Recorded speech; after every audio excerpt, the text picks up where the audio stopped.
for me. And you know what?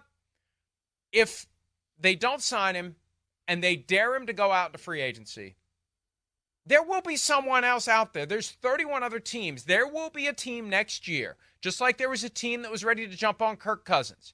There will be a team that is ready to give Dak Prescott market value or close to it. Think about how the dominoes may fall this year. What if the Jets continue their run of not getting to the postseason? Yeah, it dates back to 2010. And they blow it all up. Right? And they blow it up.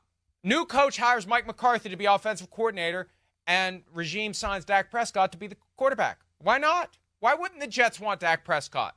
They wanted Kirk Cousins in 2018. It was down to them and the Vikings.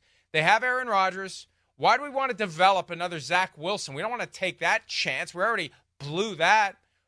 Here's a veteran quarterback with name recognition who's marketable, who's played pretty well. We'll take getting to the playoffs what if every other year. The Raiders? Shit, what we the Raiders can't figure out their quarterback situation, right? I mean, Dak Prescott in Vegas, whatever. I hear you. There's going to be a market. Your point's real. He's plenty definitely of teams that would love to be a fringe playoff team every year. Right. And Dak Prescott, in my opinion, and you've heard me say this before, you can go to the Super Bowl with Dak Prescott. He can win the Super Bowl. He's capable of that. Now the rest of the team's got to help him a little bit. I mean, we know that. That's part of it. But, come on. We don't think Dak Prescott, if you put him on the 49ers, wouldn't be doing some of the stuff Brock Purdy's doing? Come on, everybody. Are you kidding me? I mean, damn. Yeah, so, yes, there will be a market. There's no denying. We can argue about how good Dak is. There's one thing that I don't think anybody would argue. He's definitely in the top half of the league in quarterbacks. That's not even it's not a conversation. He's definitely in 16 or above. And it would take something monumental failure this year for him not to be that. And I just don't see that. He works too hard. He's too dedicated, right? And he's got some damn talent to him too.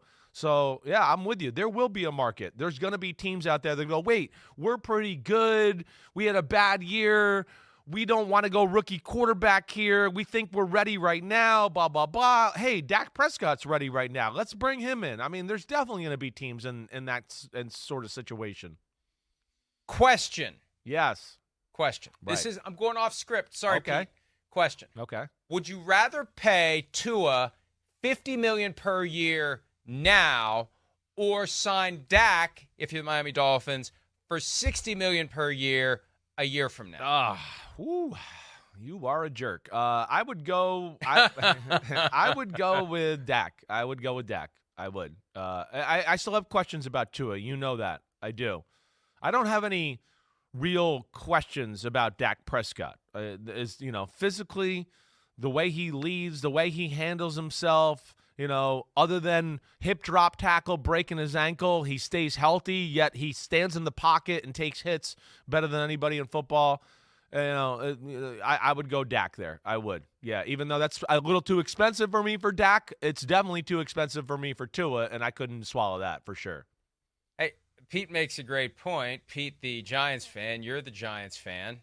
How would you feel about, because they didn't draft a quarterback this year. They wanted to trade up for Drake May, supposedly, and now they act like they didn't. Move on from Daniel Jones and go out and sign Dak Prescott. Pilfer him from the Cowboys and solve your quarterback situation. Again, the Giants would love to be a fringe playoff team every single year like the Cowboys are. Hey, I'm rooting for Daniel Jones. You know that. I'm a defender of him, and I think he's been in a shit situation his whole career, right? But I would jump on if Dak Prescott was the Giants quarterback. I would love it. I think he's a Giants type of QB, honestly.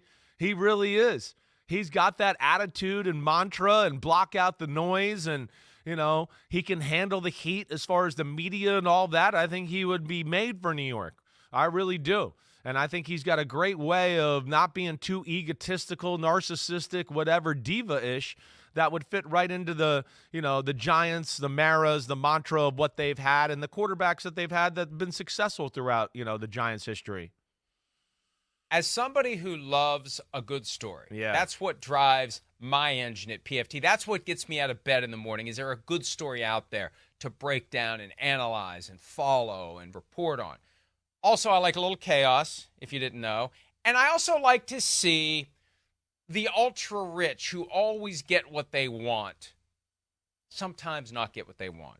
Given that background, I'm rooting for no deal to get done, Dak to hold firm, Dak to hit the market, and the Cowboys and other teams in competition for Dak next March. Whether it's the Giants and the Jets in the same freaking stadium, the Dolphins if they don't have Tua under contract, the Raiders, as you mentioned, some other team that we may not be thinking of that decides the guy they have is not the answer based upon the 17 regular season games and postseason games, if any, played this year by that franchise.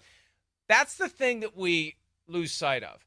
The football world is altered dramatically by one season. And we're a few months away from the start of that one season that by the time we get to February, things will change based on who wins and who loses. There will be teams out there, and you don't need to have 20 teams chasing Dak Prescott. You know how many you need to maximize his leverage? You need 2.